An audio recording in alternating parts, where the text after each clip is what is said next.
Alright, now it brings us to the Swiss model 1911 rifle.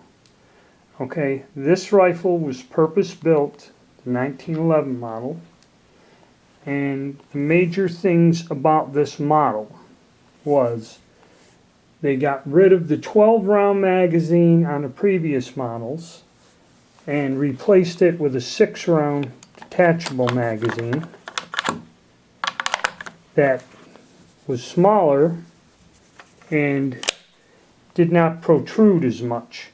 Okay, the reason for that is they figure that a man with chargers can load a 6-round magazine twice, fire to 6 shots as quick as loading the 12-round magazine. The 12-round magazine, with its cutoff and parts and protrusion, was kind of cumbersome, and the troops really didn't like it, and it made for an easier handling weapon to lower the magazine.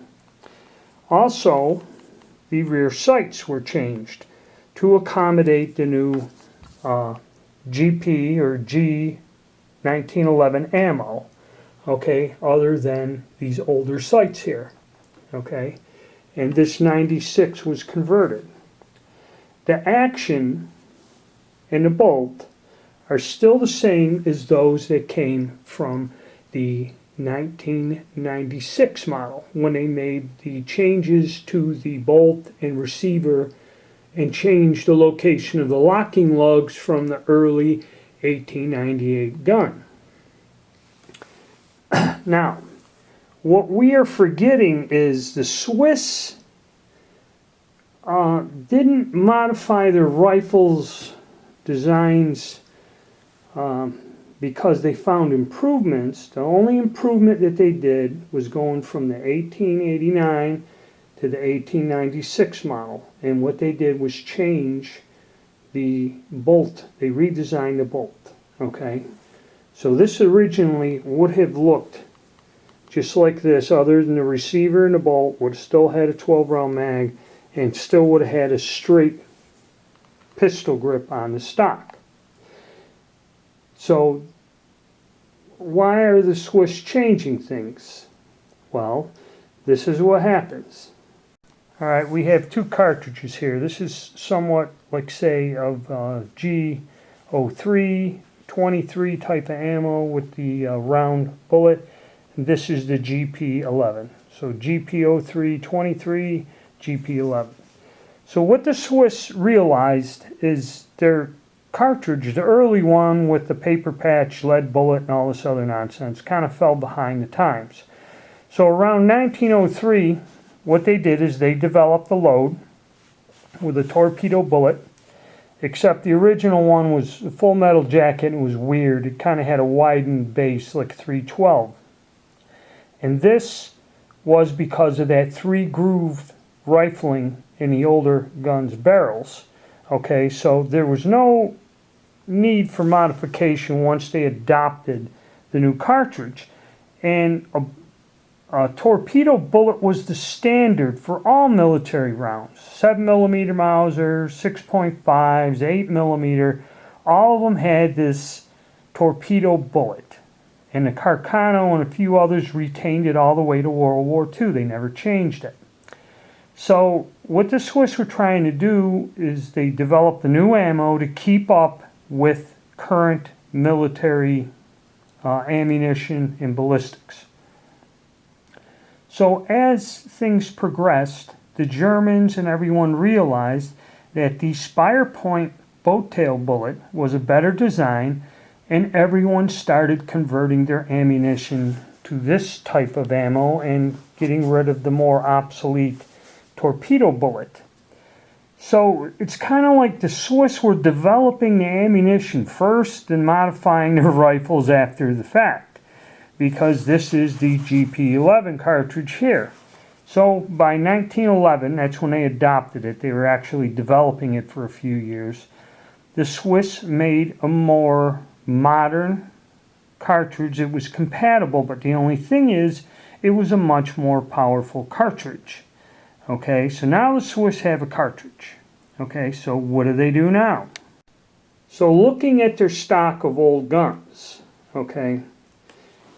The 1889s, with all their deficiencies in the way they are designed and the old receiver, could not be readily or easily converted to a more modern version. So, henceforth, all of them remained in their original condition. Now, the 1896s, which had the new style bolt and all that other stuff, new receiver, these they deemed could be modified for the new cartridge. So what they did is they figured out they'd have to redesign the gun, like this 1911 here. First thing is they changed the stock. They added more of a pistol grip, made it a little bit better. This one has one grafted on, but as you see, it has that weird flat spot on the stock where they kind of, it's not quite there on the new stock. Okay. And then the magazine. The big change was the magazine. And also, with this magazine, you have, after the last shot is fired, you have a bolt hold open in the floor plate. So this was kind of modernizing these guns, where on the old magazine, that feature was not available. There was a cutoff, but after the last round, the floor plate would not hold the bolt open. So these 96s were modified for that, and it's all modernization, okay, is what it is. So they had to change the sights because of the ballistics, but if you look, the barrel band arrangement, front sight, stacking hook, all that stuff is the same.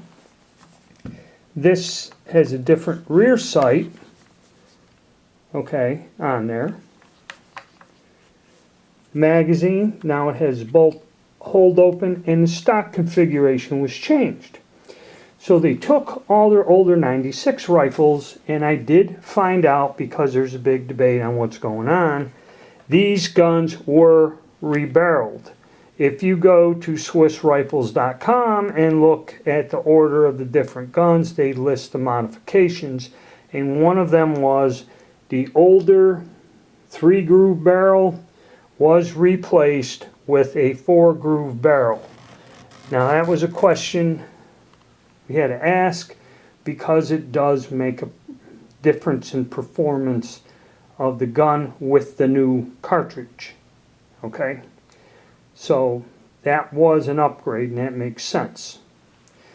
So all but like 1,500 of the 96s were converted to a 1911. And they did this as a money-saving effort to upgrade their guns to a more modern style with a more modern ammo, but yet they still had to manufacture newly made guns, okay? And I guess the idea was they got the newly made guns out to the front line or elite troops or the actual active military that wasn't a reserve, while the other guns were sent to be modified and upgraded to the new 1911. Also, if you look, the butt plates kind of got changed, and not very much. So all the 96s were upgraded. They did manufacture a quantity of the new 1911 rifles, like this one here. Okay. And this is how they upgraded with the GP11 ammo. And those are the changes that were made.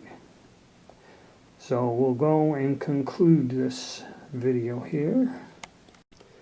Alright, so as we see, the Swiss were kind of redesigning and reworking their guns to catch up with the ammunition. Once they changed their ammo, they, went and made a new gun. So with the fact that they can convert the 96s to their satisfaction, they didn't make that many. In other words, they made so many 1911s until their requirements for rifles were fulfilled. So that is where the 1911 rifle comes in, and actually not much in terms, like I said, the modifications and changes were slight, but the bolt in it, I believe, that all stayed the same like the 96. Really wasn't much in terms of modifying the bolt and such. So that's a look at how the 1911 variant or rifle fits in with the history of the Schmidt Ruban.